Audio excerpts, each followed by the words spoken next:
جانتے ہیں قربانی صرف جانور ذبح کرنے کا نام نہیں، یہ ایک عظیم ایمان افروز واقعہ ہے جو ہمیں صبر، قربانی اور اللہ کی رضا کے اصل مفہوم سے روشناس کراتا ہے۔ چلیے سنتے ہیں حضرت ابراہیم اور حضرت اسماعیل علیہ السلام کی قربانی کی وہ عظیم داستان۔ شروع اللہ کے نام سے جو بڑا مہربان نہایت رحم کرنے والا ہے۔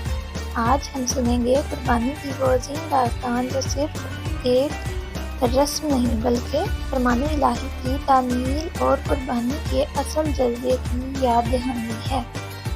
یہ واقعہ حضرت ابراہیم علیہ السلام اور ان کے بیٹے حضرت اسماعیل علیہ السلام کا ہے۔ ایک رات حضرت ابراہیم علیہ السلام نے خواب میں دیکھا کہ وہ اپنے بیٹے کو اللہ کے حکم سے قربان کر رہے ہیں۔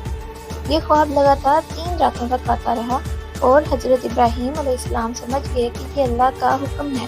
انہوں نے حضرت اسماعیل علیہ السلام کو یہ بات بتائی اور اسماعیل علیہ السلام نے کہا، ابا جان، جو آپ کو حکم دیا گیا ہے وہ کیجیے، انشاءاللہ آپ مجھے صابر پائیں گے۔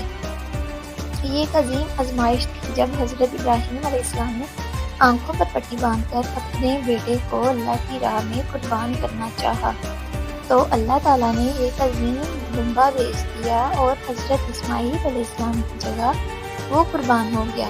اللہ نے حضرت ابراہیم علیہ السلام کی اطاعت و فرمانبرداری کو قبول کیا اور رہتی دنیا تک یہ عمل قربانی کی صورت میں محفوظ ہو گیا۔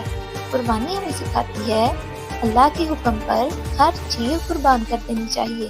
سچا ایمان عمل کے بغیر مکمل نہیں۔ اللہ کے نزدیک نیت کی اہمیت سب سے زیادہ ہے۔ اللہ ہمیں حضرت ابراہیم علیہ السلام جیسا یقین اور حضرت اسماعیل علیہ السلام جیسا صبر عطا فرمائے، آمین۔ اگر آپ کو یہ ویڈیو پسند آئی ہو تو لائک کریں، شیئر کریں اور چینل کو سبسکرائب کرنا نہ بھولیے گا۔